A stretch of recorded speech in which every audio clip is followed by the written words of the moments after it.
that were 200 years old that they chopped down because they wanted to build a pump station, for the mine to pump water out of the river, which they did at the rate of 10,000 gallons a day. And the river went from one of the biggest rivers in Ireland with some of the best salmon fishing in the world to almost a trickle that I could walk across as a small boy. And the great thing, or the bad thing, or the good thing, or I don't know what thing it was at least I have the memory of what those trees looked like, because they ain't coming back and they will never come back in my lifetime. And I left Ireland a long time ago, and if you go back now, it bears no resemblance whatsoever to what I left. And sometimes people call that progress, but I'm not so sure it's progress. The mine is almost out of production. It's still the biggest lead and zinc mine in Europe.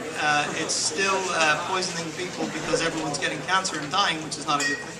And it makes you wonder sometimes exactly what we want to do in terms of making our life a more sustainable experience. I grew up in Ireland, so I like grass. I like grass a lot because it's green and it's colorful. And I grew up in a great county where you could grow lots and lots of weeds. And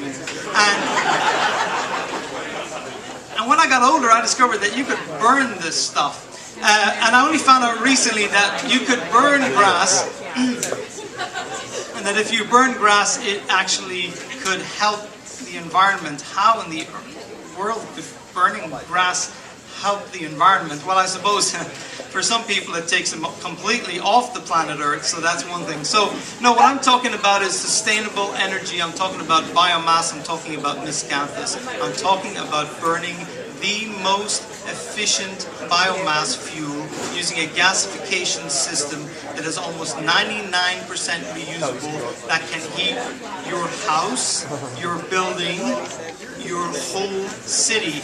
And just to give you an idea, Bono from U2, I grew up with Bono, I went to school with his wife, and he actually just put a biomass miscanthus fueler in his house.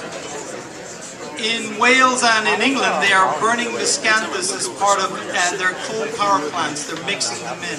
So at Parkland, my vision or goal or dream is to try to build a miscanthus-based gasification system to heat part of our building, and ultimately to be there when we open the first boiler system that is miscanthus fired, grown on Parkland property and in the local Champaign County, so that we can actually have truly sustainable energy that is incredibly efficient and will give us everything that we want to do. And I want to say one other thing about sustainability, and that is sometimes people get confused because they say, well, how do I do things? How can I be more sustainable? My kids hate me because I keep my thermostat at 64 degrees in the winter. I tell them to exercise more and put a sweater on. Turn your thermostat down. I have no air conditioning, so I'm not doing any damage in the summer whatsoever. I got a big, huge, 125-year-old black walnut tree that's over my house. You know what? It's 20 degrees cooler inside. Who would have thought that a tree outside of your house might actually help with your energy bill?